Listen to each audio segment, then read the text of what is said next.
오늘 저희는 당신과 함께 가상의 여정을 한번 떠나보려고 합니다. 인터넷 서핑을 하다가 우연히 시흥 거모 엘가로제비앙 자녀 4세대 무순위 청약이라는 공고를 발견한 당신, 이거 혹시 내 집이 될 수 있을까 하는 설레는 마음으로 공고문을 딱 클릭합니다.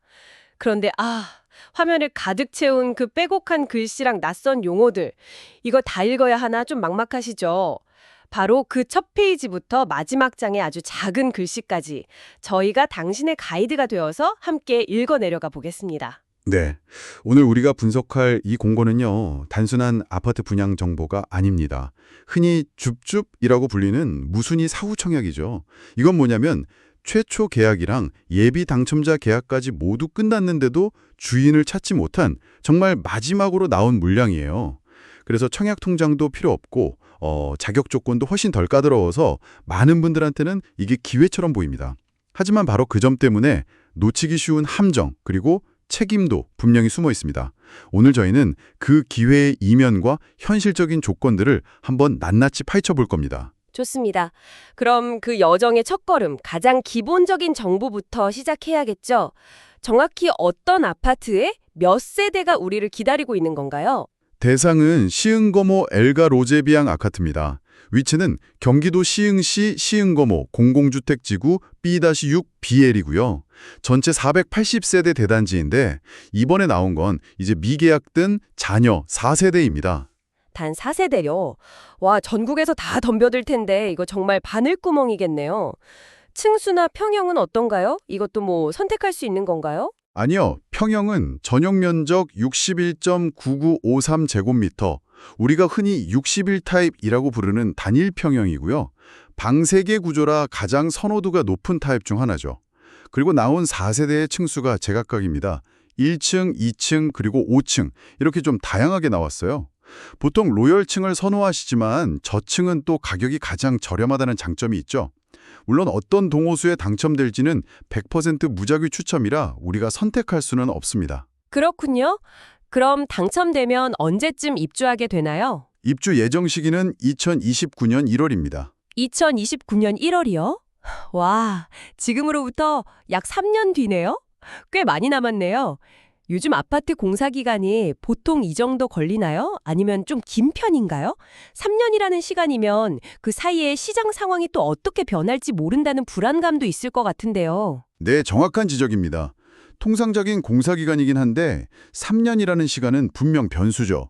하지만 이 아파트에는 그 시간을 감수할 만한 아주 강력한 특징이 하나 있습니다. 바로 분양가 상한제 적용 민영주택이라는 점입니다. 분양가 상한제.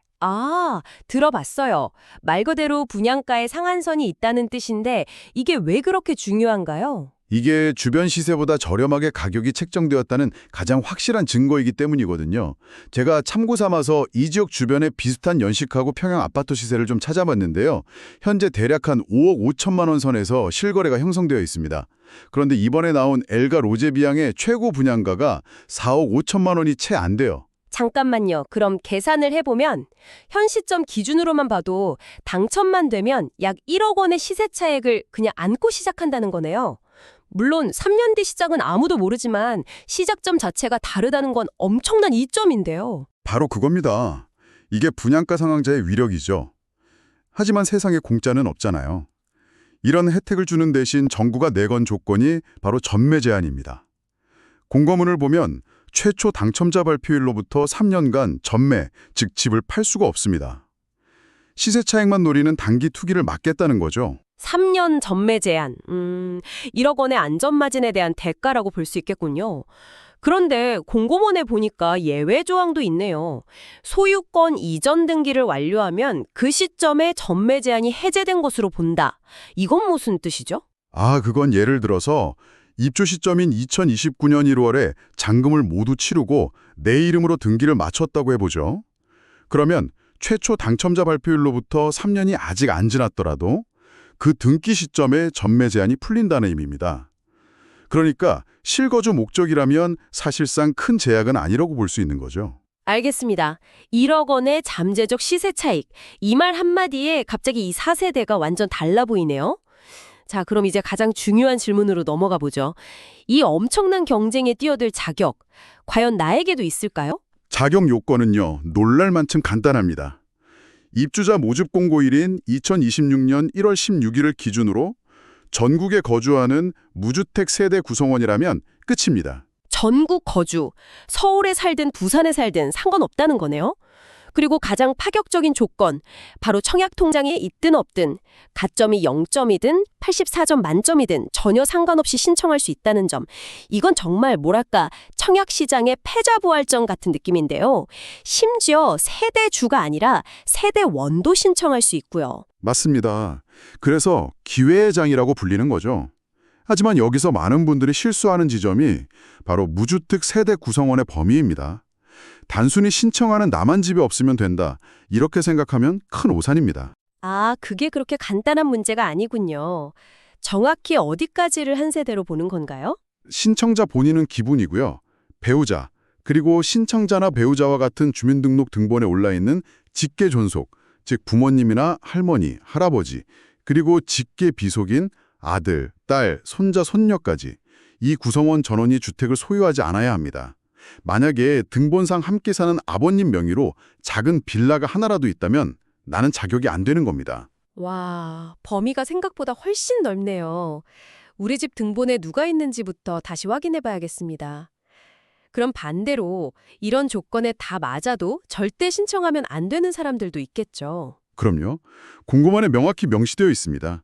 첫째, 과거에 이 시흥거무 엘가로이에 비양에 당첨되었던 분. 계약을 했든 안 했든 예비 입주자로 선정되었든 모두 안 됩니다. 기회를 저버린 사람에게 또 주지 않겠다는 거죠. 둘째, 과거 다른 청약에서 부적격으로 당첨이 취소되었거나 불법 행위로 청약 제한 기간에 묶여 있는 분도 당연히 신청 불가입니다. 그리고 외국인도 신청할 수 없고요. 듣고 보니 당연한 제한 사유들인데 혹시 우리가 생각지도 못한 함정 같은 규정은 없나요? 있습니다. 아주 중요한 조건인데요. 바로 장기 해외 체류자는 신청이 불가합니다. 잠깐만요. 장기 해외 체류요? 기준이 뭔가요? 설마 공고의 이준으로 역산해서 계속해서 90일을 초과하여 해외에 머물렀거나 아니면 연중 총 183일을 초과하여 해외에 체류했다면 국내 거주자로 보지 않아서 신청 자격이 없습니다. 나중에 당첨되면 출입국 사실 증명서를 필수로 내야 해서 거짓말을 할 수도 없어요. 와, 90일이요? 아니 그럼 회사에서 3개월짜리 해외 출장이나 단기 파견을 다녀왔으면 자격이 안 된다는 거잖아요. 이건 정말 생각지도 못한 함정인데요.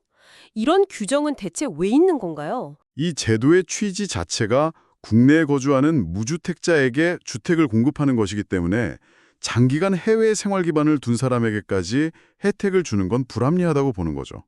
좀 억울하게 느껴질 수도 있지만 규정은 규정이라 반드시 본인의 출입국 기록을 확인해야 합니다. 정말 꼼꼼하게 따져봐야겠네요.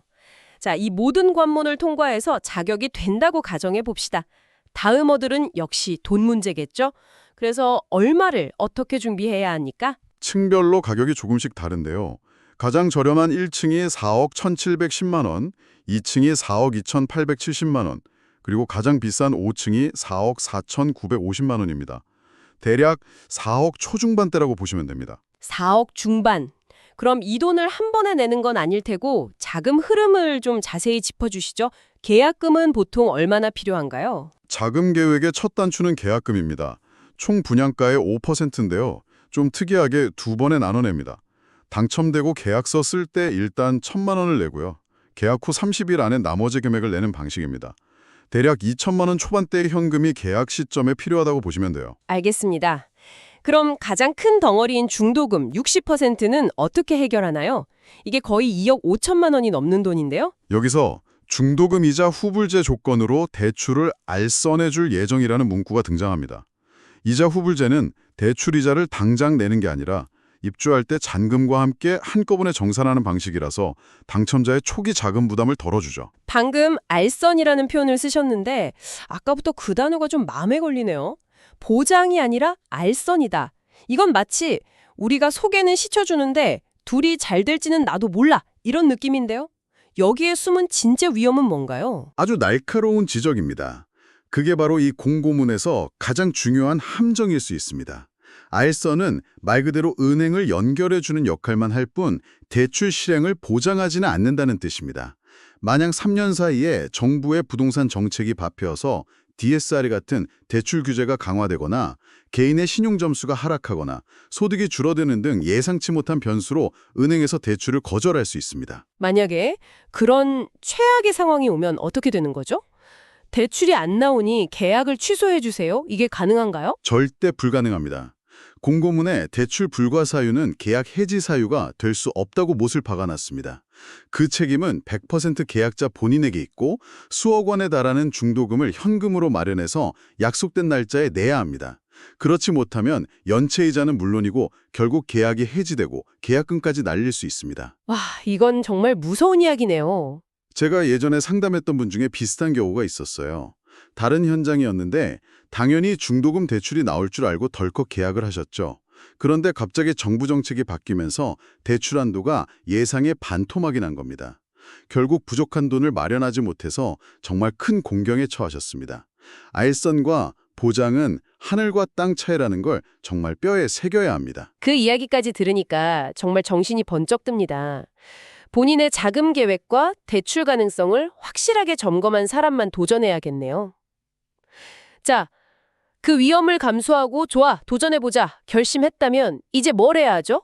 컴퓨터 앞에 앉으면 되는 건가요? 네, 맞습니다. 신청 방법은 단 하나. 청약홈 PC 홈페이지나 모바일 앱을 통한 인터넷 청약뿐입니다. 모델하우스에 찾아가도 소용없어요. 현장 접수는 아예 받지 않습니다. 도전할 수 있는 날도 단 하루뿐이죠. 그렇습니다. 2026년 1월 21일 수요일 단 하루입니다. 시간은 오전 9시부터 오후 5시 30분까지인데 제발 마감 시간에 임박해서 하지는 마세요. 마지막에 사람이 몰려서 서버가 버벅대거나 오류가 나면 누구도 책임져 주지 않습니다. 무조건 오전에 여유롭게 끝내시는 걸 추천합니다. 인터넷 청약에 익숙하지 않은 분들을 위해서 미리 준비해야 할 필수품이 있다면요? 공동인증서 또는 금융인증서, 이 둘 중 하나가 반드시 컴퓨터나 스마트폰에 준비되어 있어야 합니다. 공고문을 보면 이번 같은 APT 자녀 세대 청약은 네이버나 토스 같은 간편인증서로는 로그인이 안 된다고 명시되어 있습니다. 미리미리 준비해 두셔야 합니다. 그렇게 수많은 사람들이 신청을 마치면 당첨자는 어떻게 가려지나요? 점수도 소용없다면서요? 선정 방식을 가장 원시적이면서도 가장 공평한 방식입니다. 100% 무작위 추첨. 한국부동산원의 컴퓨터 프로그램이 자격이 되는 신청자들을 모두 넣고 그냥 돌립니다. 동호수까지 한 번에 배정되죠. 말 그대로 운에 모든 것이 달려 있습니다. 혹시 당첨자가 계약을 포기할 경우를 대비해서 예비 당첨자도 뽑나요? 물론입니다. 공급 세대수가 4세대니까 그 900%인 36명까지 예비 순번을 추첨해서 부여합니다. 앞순번 당첨자가 포기하면 뒷순번에게 기회가 넘어가는 구조죠. 그럼 운명의 날은 언제인가요? 당첨자 발표일은 2026년 1월 26일 월요일입니다. 그리고 일정이 아주 숨가쁘게 진행되는데요. 당첨자는 29일부터 30일까지 서류를 내야 하고 최종 계약은 2월 1일 일요일에 체결합니다. 당첨 발표 후에 일주일도 안 돼서 모든 게 결정되는 겁니다. 와, 고민할 시간도 거의 없네요. 당첨되면 미리 서류 준비도 다 해둬야겠습니다. 자, 이제 거의 막바지입니다. 하지만 이런 공고문일수록 그 깨알 같은 글씨로 쓰인 유의사항에 진짜 중요한 내용이 숨어있기 마련이죠. 저희가 놓친 결정적인 함정이 더 있을까요? 네, 몇 가지 더 짚어봐야 합니다. 첫째, 이 무순위 청약에 당첨되어서 계약서에 도장을 찍는 순간 당신은 법적으로 주택을 소유한 사람이 됩니다. 즉, 앞으로 다른 아파트를 청약할 때 가장 중요한 무기인 무주택 자격이 사라지는 겁니다. 아, 그렇군요. 그러니까 이 4세대 중 하나에 당첨되는 순간 다른 더 좋은 입지의 아파트에 1순위로 청약할 수 있는 기회는 날아간다는 거네요. 일종의 기회비용이 발생하는 셈이군요. 신중해야겠습니다. 맞습니다. 둘째는 자금 조달 계획서 제출 의무입니다. 시흥시는 규제리역이라 부동산 거래 시 이 돈을 어떻게 마련했는지 상세히 적는 자금 조달 계획서와 입주 계획서를 반드시 내야 합니다. 이것도 미리 준비해야 할 서류 중 하나죠. 세금 문제도 빠놓을 수 없죠. 그렇습니다. 인지세 납부 의무가 있습니다. 4억 원대 주택이라 총 15만 원의 인지세가 발생하는데요. 이걸 사업 주체와 계약자가 절반씩, 즉 7만 5천 원씩 부담해서 수입인지를 붙여야 합니다. 소소하지만 놓치면 안 되는 부분이죠. 마지막으로 이 모든 걸 듣고도 궁금한 점이 남았다면 어디에 물어보는 게 가장 확실한가요? 청약홈 콜센터에 전화하면 될까요? 아주 중요한 질문입니다. 결론부터 말하면 청약홈 콜센터 상담 내용은 참고만 하셔야 합니다. 공고문에도 명시되어 있어요. 상담원의 안내는 법적 효력이 없다고요. 상담원이 개인의 복잡한 상황을 오해해서 잘못 안내할 수도 있고 그 책임은 결국 청약자 본인이 져야 합니다. 그럼 어떻게 해야 하죠? 가장 확실한 방법은 이 아파트의 사업 주체, 즉 분양사무소, 여기에 직접 전화해서 확인하는 겁니다. 그리고 애매한 부분은 답변 내용을 녹취하거나 기록으로 남겨두는 것이 가장 안전한 방법입니다. 내가 그때 전화해서 물어봤는데 괜찮다고 했다는 주장은 아무 소용이 없습니다. 알겠습니다. 책임은 오직 나 자신에게 있다. 명심해야겠습니다. 오늘 정말 공고문 한 편을 완벽하게 해보한 느낌입니다. 마지막으로 정리 한번 해주시죠. 네, 시흥거모 엘가로제 비양, 무순이 청약, 청약 통장 없이 전국 무주택자 누구나 도전할 수 있고 주변 시세 대비 1억 원가량 저렴한 분양가 상한제가 적용된 매력적인 기회입니다. 하지만 그 이면에는 3년의 전매 제한, 100% 보장되지 않는 중도금 대출의 위험, 그리고 당첨 시 무주택 자격을 잃게 되는 기회비용이 존재합니다. 결국 내가 얻을 수 있는 것과 감당해야 할 것을 저울 위에 올려놓고 신중하게 판단해야 한다는 말씀이시네요. 신청일은 1월 21일 수요일 단 하루입니다. 오늘 저희는 공고문에 담긴 사실들을 깊이 있게 분석해드렸습니다. 여기서 한 걸음 더 나아가 당신에게 이런 질문을 던지며 마무리하고 싶습니다. 분양가 상한제 덕분에 오늘의 시점에서 이 집의 가격은 분명 매력적입니다. 하지만 당신이 입주할 시점은 3년 뒤인 미래의 2029년입니다. 오늘의 확실한 가격 이점과 3년 뒤의 불확실한 부동산 시장 및 금리 상황 사이에서 당신은 어떤 선택을 하시겠습니까? 이 4세대의 기회가 정말 당신에게 맞는 기회인지 아니면 당신이 감당하기 어려운 위험이 더 큰 것은 아닌지 깊이 고민해 볼 시간입니다.